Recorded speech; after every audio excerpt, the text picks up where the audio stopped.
World Health Organization atau WHO atau Badan Kesehatan Dunia di bawah PBB menyatakan bahwa wabah virus corona atau COVID-19 sebagai pandemi. Alasannya, virus ini terus menyebar cepat hingga ke wilayah yang jauh dari pusatnya. Pandemi ditetapkan apabila memenuhi 3 kondisi. Yang pertama, munculnya penyakit baru pada penduduk. Yang kedua, menginfeksi manusia. Dan yang ketiga, menyebabkan penyakit berbahaya. Penyakit tersebut dapat menyebar dengan mudah dan berkelanjutan antar manusia. Berbagai cara dilakukan oleh negara-negara di dunia agar penyebaran virus corona dapat dicegah. Cara-caranya diantara lain, pertama, yaitu social distancing. Yang kedua, menghindari jabat tangan dan kerumunan. Yang ketiga, sering mencuci tangan. Yang keempat, berolahraga secara teratur. Yang kelima, makan makanan bergizi seimbang. Yang keenam, memakai masker di keramaian. Yang ketujuh, atau yang terakhir, segera ke rumah sakit apabila demam dan sesak napas. Social distancing diyakini menjadi salah satu cara efektif untuk menekan angka penyebaran. Meski tidak menghilangkan virus, langkah ini termasuk menghindari pergi ke tempat-tempat ramai seperti sekolah. Seiring dengan meningkatnya jumlah kasus pasien positif terinfeksi virus corona di Indonesia, Presiden Joko Widodo mengimbau kepada masyarakat untuk belajar, bekerja, dan beribadah di rumah. Hal tersebut berimbas pada dunia pendidikan, sehingga sekolah dan kampus diliburkan dan diganti dengan melakukan pembelajaran jarak jauh atau online atau daring. Menurut Hakiman, tahun 2020, pembelajaran daring adalah pembelajaran tanpa tatap muka secara langsung antara dosen dengan mahasiswanya, tetapi dilakukan secara online. Sedangkan menurut Nur dan Yusuf, tahun 2015, pembelajaran daring dilakukan melalui video konferensi, e-learning, atau distance learning melalui jaringan. Dan pembelajarannya juga dapat diselenggarakan secara masif dengan peserta yang tak terbatas. Sehingga hal tersebut dapat diartikan melalui proses tatap muka dapat dilakukan secara sistem online atau menggunakan internet dan aplikasi sebagai media pembelajarannya. Untuk menyikapi pembelajaran model jarak jauh atau daring, guru tentunya harus menguasai model aplikasi yang memungkinkan kegiatan pembelajaran jarak jauh atau daring. Tentunya, aplikasi yang dipilih oleh guru sudah dikuasai juga oleh siswanya agar proses pembelajaran berjalan secara lancar. Menurut cnnindonesia.com, salah satu aplikasi dan perangkat lunak yang dapat digunakan dalam konsep work from home atau WFH adalah aplikasi Zoom. Zoom merupakan aplikasi yang menyediakan layanan konferensi jarak jauh dengan menggabungkan konferensi video, pertemuan online, obrolan, hingga kolaborasi seluler. Aplikasi ini banyak digunakan sebagai media komunikasi jarak jauh. Dengan begitu, kita akan membahas mengenai apakah aplikasi Zoom dapat mendukung pembelajaran daring. Selain itu, kelebihan dan kekurangan aplikasi Zoom pada pembelajaran daring, serta faktor yang mempengaruhi keefektifan pembelajaran daring dengan berbasis aplikasi Zoom berdasarkan survei yang telah dibuat secara online dengan menggunakan Google Form. Selanjutnya adalah metode penelitian. Dalam metode penelitian diantaranya ada metode, pendekatan, jenis penelitian, subjek penelitian, langkah-langkah penelitian, juga teknik pengumpulan data. Dalam metode pendekatan dan jenis penelitian, kelompok kami menggunakan metode deskriptif, dengan pendekatan kualitatif dan jenis penelitian survei. Untuk subjek penelitian kelompok kami, yaitu peserta didik tingkat SMP, SMA sederajat, serta mahasiswa yang sedang melakukan pembelajaran daring. Selanjutnya adalah langkah-langkah dalam penelitian ini. Yang pertama, yaitu menentukan masalahnya. Yang kedua adalah membuat desain survei. Yang ketiga adalah mengembangkan suatu instrumen. Keempat adalah menentukan sampel yang akan kita teliti. Yang kelima yaitu pelaksanaannya. Yang keenam ada pengumpulan data. Yang ketujuh ada pemeriksaan data. Lalu yang kedelapan yaitu pendataan dan analisis. Yang kesembilan yaitu interpretasi data. Dan yang ke-10 yaitu laporan data atau kesimpulan. Yang terakhir ada teknik pengumpulan data. Dalam penelitian ini, kami menggunakan teknik non-test dengan pemberian kuesioner. COVID-19 atau Corona ini merupakan kasus lokal yang ditemukan di negara Cina, tepatnya di kota Wuhan pada tanggal 8 Desember 2019. Namun, virus corona ini menyebar dengan sangat cepat ke seluruh dunia. COVID-19 ini juga menyebar ke Indonesia. Kasus pertama di Indonesia ditemukan pada tanggal 2 Maret 2020 dan disampaikan langsung oleh Presiden Joko Widodo. Maka dengan itu, Joko Widodo mengeluarkan kebijakan untuk belajar dan bekerja di rumah. Seperti yang dilansir pada halaman liputan6.com, Joko Widodo juga mengatakan untuk mengatasi penyebaran COVID-19 ini maka dibuat kebijakan untuk belajar di rumah bagi mahasiswa dan pelajar. Nadiem Makarim, selaku Menteri Pendidikan dan Kebudayaan Republik Indonesia, mengeluarkan 6 kebijakan dalam masa darurat COVID-19. Salah satu di antara kebijakan tersebut yaitu proses belajar di rumah. Untuk mendukung kebijakan tersebut, maka harus diberlakukannya pembelajaran daring atau pembelajaran jarak jauh. Nah, maka dari itu, untuk mendukung kebijakan pemerintah, tentu saja kita sebagai peserta didik harus mempersiapkan diri dalam mengikuti pembelajaran daring. Maka dari itu, kita harus memiliki aplikasi yang mendukung layanan pendidikan. Ada banyak aplikasi yang mendukung layanan pendidikan, di antaranya ada Zoom, ada WhatsApp, ada Google Classroom, ada YouTube, dan masih banyak lainnya. Maka dari itu, kelompok kami akan membahas efektivitas pembelajaran daring menggunakan aplikasi Zoom.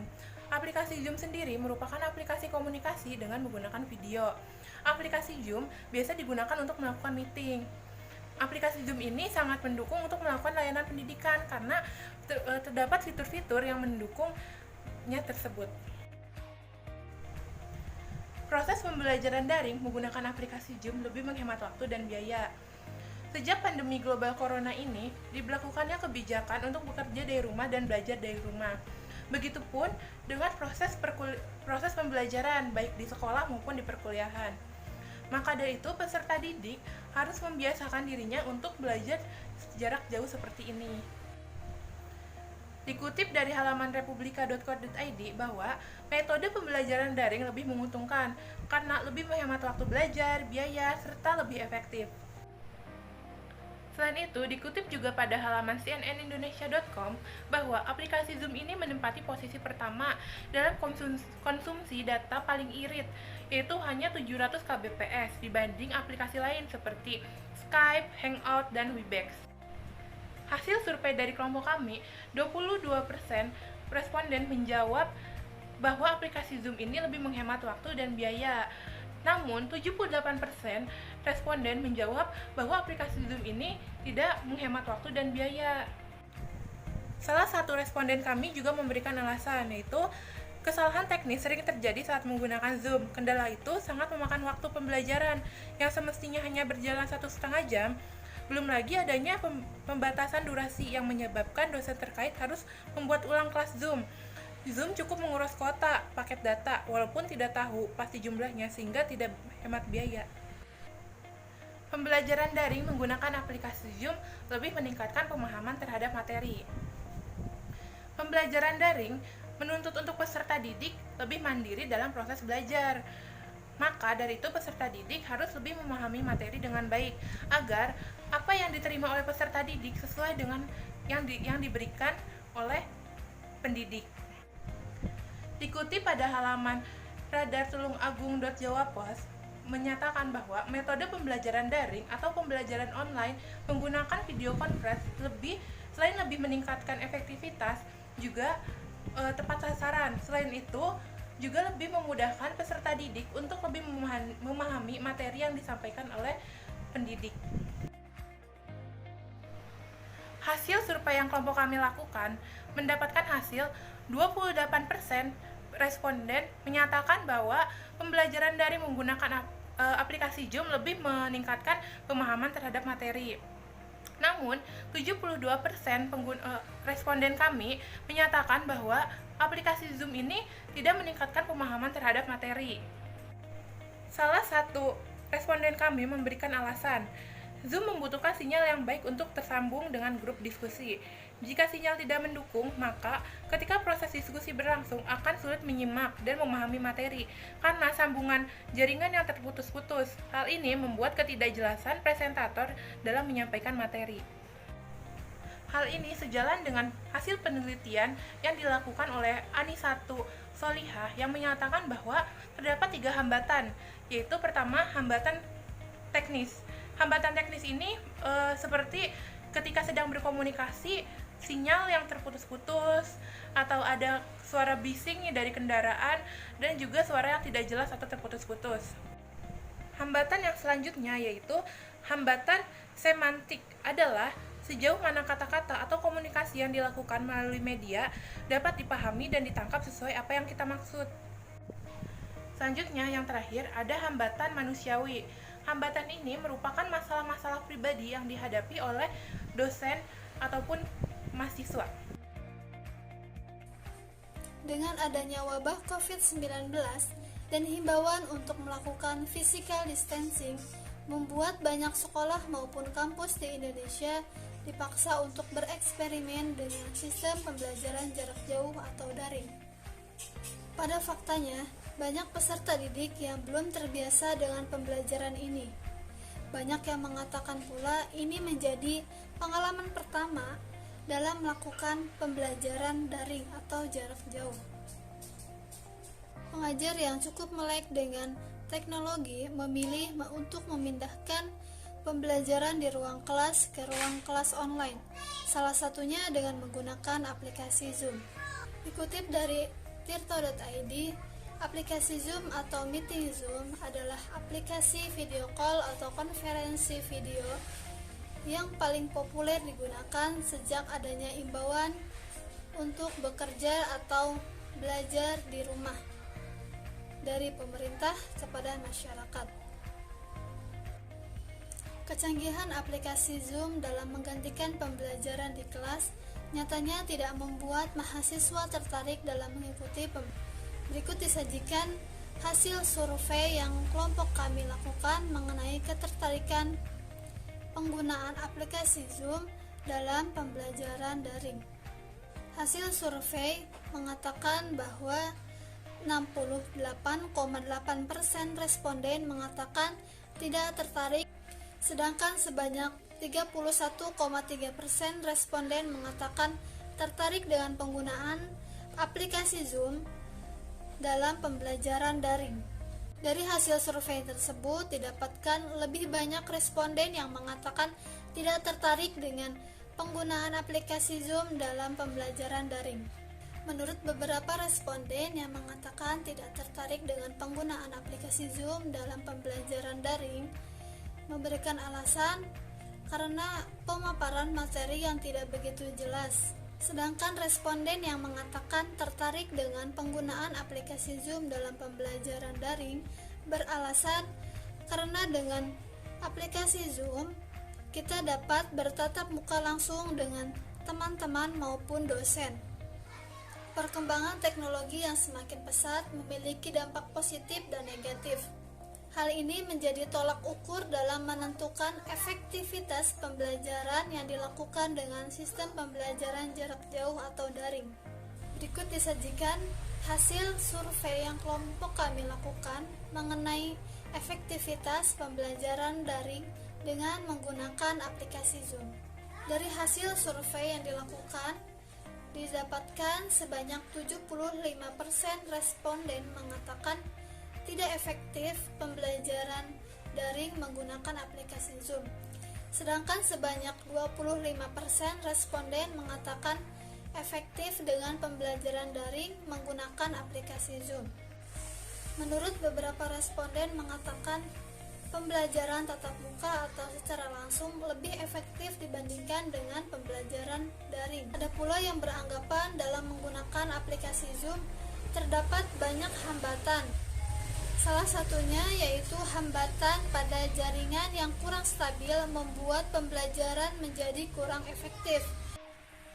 Ketidakefektifan ini sejalan dengan kutipan dari news.detik.com yang mengatakan bahwa sistem pembelajaran daring atau jarak jauh ini memang tidak efektif. Hal ini perlu dilakukannya evaluasi agar pembelajaran di rumah semakin optimal. Selanjutnya yaitu kelebihan dan kekurangan aplikasi Zoom dalam pembelajaran daring. Berdasarkan survei yang telah dilakukan, terdapat 75% responden mengatakan bahwa aplikasi Zoom memiliki lebih banyak kekurangan dibandingkan dengan kelebihannya. Sedangkan sisanya, yaitu 25% responden mengatakan bahwa aplikasi Zoom memiliki lebih banyak kelebihan dibandingkan dengan kekurangannya. Kekurangan yang dimiliki aplikasi Zoom sebagai media pembelajaran daring menurut para responden yaitu diantaranya pemakaian kuota yang cukup besar sehingga responden merasa dibengkakkan dengan pengeluarannya. Kemudian, di dalam aplikasi Zoom terdapat pembatasan waktu penggunaan, sehingga sewaktu-waktu video yang sedang berlangsung bisa saja terhenti. Selanjutnya yaitu yang sedang ramai dibicarakan mengenai keamanan data diri pengguna aplikasi Zoom yang tidak terjamin kerahasiaannya. Selain memiliki kekurangan, aplikasi Zoom juga memiliki beberapa kelebihan. Menurut para responden, kelebihan yang dimiliki oleh aplikasi Zoom ini yaitu aplikasi Zoom memiliki fitur share screen sehingga memberikan pembelajaran yang lebih efektif dibandingkan media pembelajaran daring lainnya. Kelebihan dan kekurangan yang dimiliki oleh aplikasi Zoom ini sejalan dengan kutipan yang dilansir oleh liputan6.com, yaitu aplikasi Zoom ini tidak memiliki sistem keamanan end-to-end encryption sehingga data diri pengguna sewaktu-waktu dapat dicuri. Berdasarkan pembahasan yang telah disampaikan, dapat disimpulkan bahwa aplikasi Zoom ini merupakan media yang digunakan untuk membantu pembelajaran daring. Pengguna aplikasi Zoom kebanyakan para mahasiswa. Berdasarkan survei yang telah dilakukan, terdapat 75% responden mengatakan bahwa aplikasi Zoom ini tidak efektif dalam membantu pembelajaran daring. Sedangkan sisanya yaitu 25% responden mengatakan bahwa aplikasi Zoom ini cukup efektif dalam membantu pembelajaran daring. Ketidakefektifan ini disebabkan oleh beberapa kelemahan yang dimiliki oleh aplikasi Zoom, yaitu penggunaan kuota yang cukup besar, kemudian adanya pembatasan waktu penggunaan sehingga video dapat terhenti secara mendadak. Kemudian yang sangat riskan sekali yaitu mengenai keamanan data diri pengguna akun sehingga data diri ini dapat dicuri oleh pihak ketiga.